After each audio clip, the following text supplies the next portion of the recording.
Bienvenue sur Geeko. On en parle très souvent pour pointer du doigt son côté nocif. La lumière bleue est un sujet dont on ignore souvent de nombreux aspects. Vous ignoriez peut-être que cette lumière bleue est également utilisée pour guérir. On vous en parle dans cette vidéo.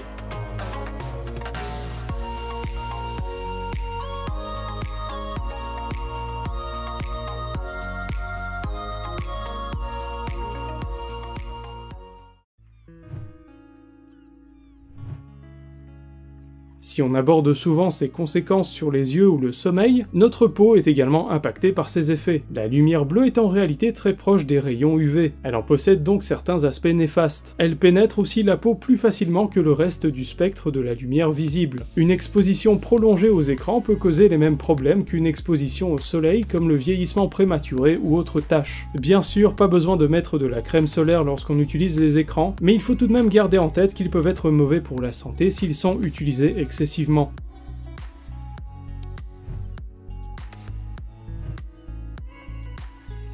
Elle n'est pas uniquement néfaste pour nous puisque la lumière bleue peut également servir à guérir quand elle est utilisée de manière contrôlée. Celle-ci peut en effet aider dans certains traitements cutanés. C'est par exemple le cas de la photothérapie qu'on utilise pour guérir l'acné. Il est possible de traiter le patient grâce aux lumières dans le cas d'une inflammation peu sévère. Un mélange de lumière bleue pour attaquer les boutons et de lumière rouge pour favoriser la cicatrisation est un traitement efficace. Certains types de psoriasis peuvent aussi bénéficier de traitements à base de photothérapie et de lumière bleue.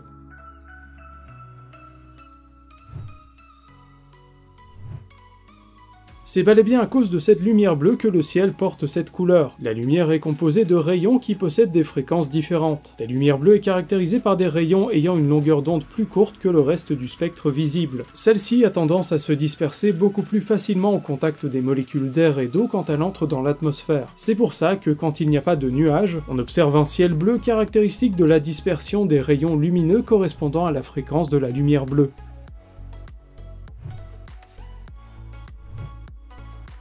La mélatonine, l'hormone du sommeil, est à l'origine de notre envie de dormir. Pour que notre corps produise cette mélatonine en quantité suffisante, il faut qu'il ne soit plus exposé aux rayons du soleil. En effet, ces rayons contiennent tout le spectre lumineux visible, y compris la lumière bleue. La lumière bleue a pour effet d'exciter certaines cellules contenues dans nos rétines. Ces cellules envoient alors un message à notre système nerveux lui indiquant qu'il fait jour et que le corps n'a donc pas besoin de générer de la mélatonine pour s'endormir. C'est pour ça qu'il est déconseillé de passer trop de temps devant un écran avant d'aller se coucher.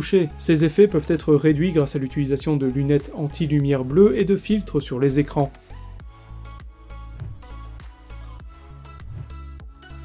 Ce n'est pas vraiment la lumière bleue mais plutôt les inventeurs de la diode électroluminescente bleue, qu'on appelle aussi LED, qui ont gagné un prix Nobel. Ces trois inventeurs, à savoir Isamu Akazaki, Hiroshi Amano et Shuji Nakamura, ont remporté le prix Nobel de physique de l'année 2014. Cette découverte date de 1992 et son développement a permis d'arriver à plusieurs innovations, comme les ampoules à très basse consommation ainsi que l'évolution des écrans, l'éclairage des voitures et bien d'autres.